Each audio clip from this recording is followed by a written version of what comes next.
साल 2014 के पहले अभी अपने टैक्स सेविंग के ऊपर 2 लाख तक छूट मिलती थी, लेकिन 2014 में पहली बार भारत सरकार ने 2 लाख का जो टैक्स सेविंग बजट था, जो छूट मिल रही थी, उसको 2.5 लाख तक किया था।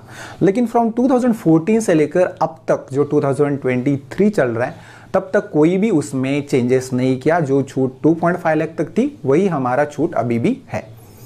लेकिन उस केस में हम लोग को अभी एक्सपेक्टेशन है ये आने वाले बजट में 1 फरवरी को कि मिडिल क्लास फैमिली को थोड़ा कंसिडर किया जा सकता है और ये 2.5 लाख का जो छूट थी वो बढ़ाकर 5 लाख तक कर दिया जा सकता है। अगर ये बजट हमारे लिए अच्छा नहीं हुआ तो भी हम लोग जो 2.5 लाख तक का जो छूट था उसको कंसिडर करके ही हम लोग अप टू 17 लाख तक का सैलरी सेव कर सकते हैं। तो जैसे कि आप इसमें देखोगे कि कोई भी टैक्स आपको इसके ऊपर नहीं लगेगा। इस वीडियो का मेरा मकसद है कि आप मिडिल क्लास फैमिली को कैसे ज़्यादा से ज़्यादा सेविंग करके हमारा जो टैक्स जा रहा है उसको बचा सकते हैं।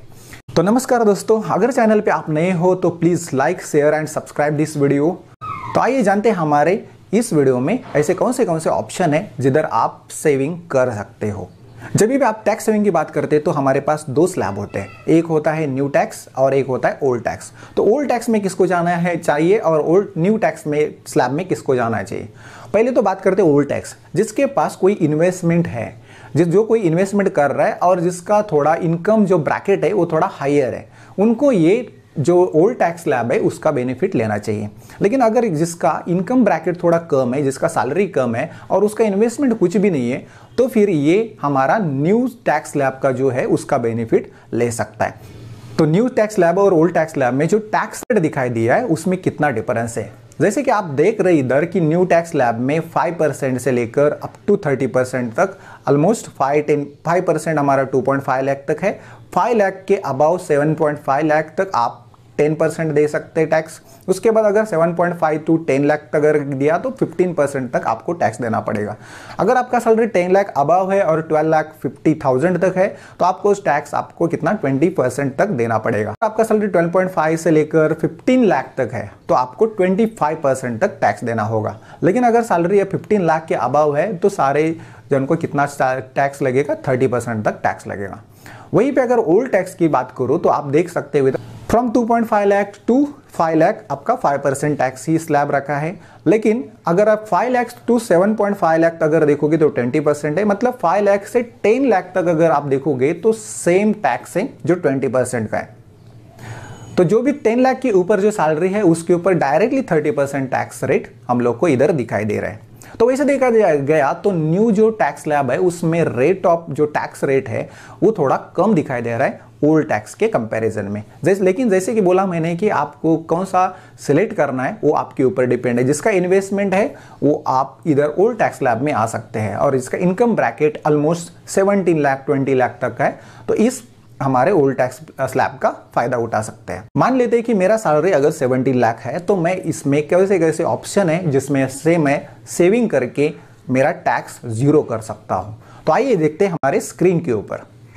तो आप इधर देख सकते हैं स्क्रीन के ऊपर, सपोज मेरा सैलरी है 17 लाख और 17 लाख सैलरी है तो आपको कोई भी कंपनी 50% तक बेसिक पे करती है as per the norm of government. जो न्यू वेज लॉ आया था उसके हिसाब से हर कंपनी को एटलीस्ट 40% टू 50% तक आपका बेसिक सैलरी देना होगा। तो उसके हिसाब से अगर मैं 50% सैलरी कंसिडर करता हूं तो 17 लाख का 50% ऑलमोस्ट 8.5 लाख तक होता है जो इधर आपको दिखाई दे रहा है।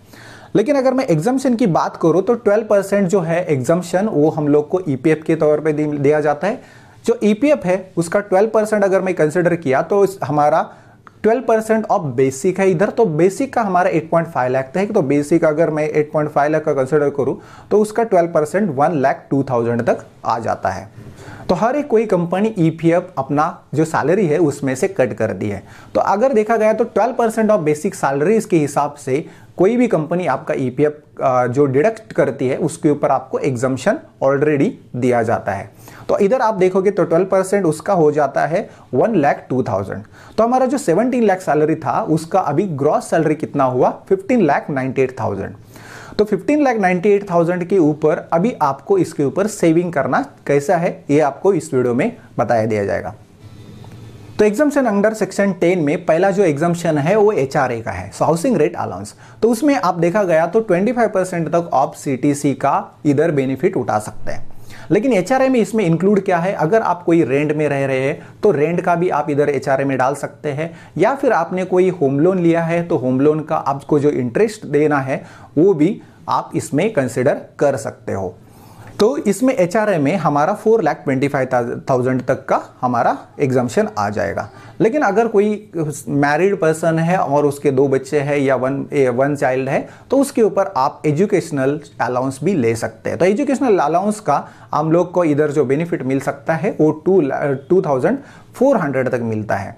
तो 2,400 मतलब 2 किड्स के लिए है, तो 2 किड्स के लिए 2,400 मतलब पर चाइल्ड के लिए मंथली आपको 100 रुपीज का ही आपको एग्जाम्शन मिलता है।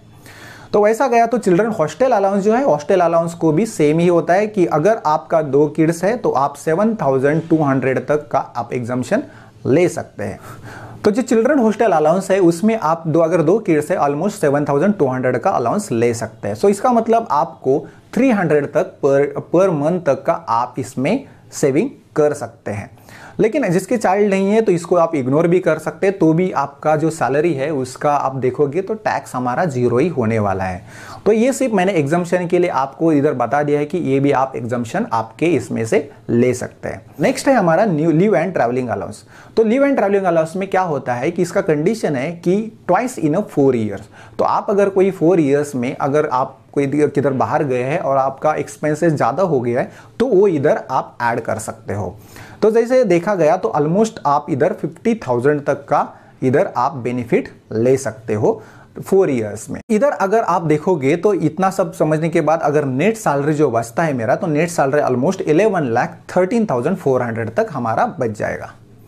अभी जो एग्जाम्शन हमारा अंडर सेक्शन 10 में हुआ है तो उसके बाद हम लोग जाते हैं डिडक्शन। तो ये तो हमारा एग्जाम्शन हो गया, तो एग्जाम्शन का आप बेनिफिट अंडर सेक्शन 10 ये ले सकते हैं।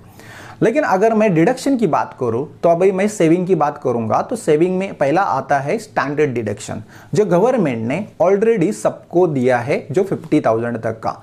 तो अगर आपका सैलरी कुछ भी रहने दो, लेकिन आपका जो डिडक्शन है वो 50,000 आपके सैलरी से माइनस किया जाएगा और उसके ऊपर जो सैलरी बचेगा, जो भी सैलरी बचेगा उसके ऊपर आपको टैक्स लगेगा।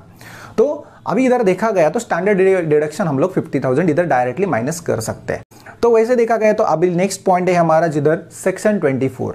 तो सेक्शन 24 के हिसाब से अगर आपका कोई प्रॉपर्टी है और आप उस पर अगर बेनिफिट लेना चाहते हैं, अगर किसी ने लोन लिया है या फिर कोई ये प्लेस में अगर मुंबई में घर है और आप दिल्ली में रह रहे हैं, तो उधर का रेंट और इधर का जो आपका लोन चल रहा है उसके ऊपर का इंटरेस्ट रह रहे हो, तो दिल्ली का रेंट और इधर मुंबई का जो आपका जो लोन चल रहा है उसके ऊपर का जो इंटरेस्ट है, दोनों का आप इसमें बेनिफिट ले सकते हैं। लेकिन उसके लिए एक कंडीशन है कि उसके लिए आप टोटल जो आपका इंटरेस्ट जा रहा है वो आप टोटल इंटरेस्ट नहीं इधर कंसिडर किया जाएगा। उसके लिए एक आपको फॉर्मूला है। तो आपका जो भी एरिया में आपका घर है उसका एक स्टैंडर्ड रेंट रहता है। तो अगर आप मुंबई में रह रहे तो अगर सपोज 15,000 तक का रेंट या 20,000 तक का रेंट अगर एरिया में चल रहा है तो फिर आपको 15,000 माइनस प्रॉपर्टी टैक्स जो है वो आपको इधर सब्ट्रैक्ट किया जाएगा। इसमें माइनस प्रॉपर्टी टैक्स किया जाएगा और उसके साथ -30% ऑफ टैक्स माइनस किया जाएगा और उसके बाद जो भी आपका इंटरेस्ट है वो इसमें से माइनस किया जाएगा। तो अगर आपका इसमें लॉस अगर ये नेगेटिव वैल्यू है तो फिर आप इधर इसमें एग्जम्पशन ले सकते हैं। लेकिन अगर इसका अगर पॉजिटिव वैल्यू आया तो फिर आप एग्जम्पशन नहीं ले सकते, क्योंकि आप जो रेंट पे दे रहे हैं आपका जो घर वो बेनिफिशियल है, आपको इनकम करके दे रहा है, तो आपको उसके ऊपर भी आपको टैक्स लगेगा। तो ये एचआरए का हमारा जो रूल है उसके हिसाब से आप इधर 2 लाख तक का आप एग्जम्पशन ले सकते हैं। तो सेक्शन 80C को पूरा इन्वेस्टमेंट के तौर पर देखा जाता है। तो जैसे आप देख सकते हैं इधर सेक्शन 80C के 1.5 लाख तक आप इन्वेस्टमेंट कर सकते हैं इसमें। तो there are various ways to invest your money like EPF, then PPF है, public provident fund, then home loan है, उसके बाद प्रिंसिपल है, देन इलेसेस फंड है, जो मैंने आपको वीडियो में बताया है कि इलीएसएस फंड कौन से है जिसमें आप इन्वेस्ट कर सकते हैं और उसका बेनिफिट ले सकते हैं। उसके बाद यूलिप है, देन आपका एलआईसी है, एलआईसी में आप कोई इन्वेस्टमेंट कर रहे हैं तो आप उधर भी एग्जम्पशन ले सकते हैं। एनएससी है, उसके बाद एसएसवाई सुकन्या समृद्धि योजना, जिसका आप इधर भी बेनिफिट ले सकते हैं सेक्शन अंडर 80C। उसके बाद पोस्ट ऑफिस में अगर एफडी है तो वो भी आप इधर बेनिफिट ले सकते हैं। 5 ईयर भी एफडी है, और उसके साथ अगर आपके बच्चे हैं और वो आपकी ट्यूशन दे रहे हैं आपकी इधर तो वो ट्यूशन का भी फी आप इसमें सेक्शन 80C के अंडर ऐड कर सकते हैं। उसके साथ एनपीएस, जो अगर आपका एनपीएस अकाउंट है तो एनपीएस का सेक्शन 80C(1)(a) के हिसाब से आप इधर इसका बेनिफिट भी ले सकते हैं। लेकिन एनपीएस के लिए हमारे पास दो हमारे सेक्शन है, एक है हमारा 80CC(D)(1)(a) और एक है 80CC(D)(1)(b)।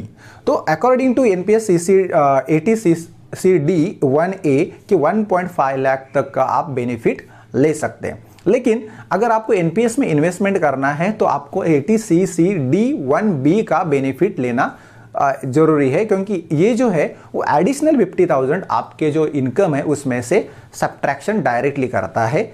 तो इधर आप देखा गया तो section 80CC(D)(1)(b) additional 50,000 for NPS ही रखा है। अगर आप कोई एनपीएस में इन्वेस्टमेंट कर रहे हैं, नेशनल पेंशन सिस्टम में अगर कोई आप इन्वेस्टमेंट कर रहे हैं तो डायरेक्टली आपको 15,000 तक का इधर बेनिफिट मिल जाता है।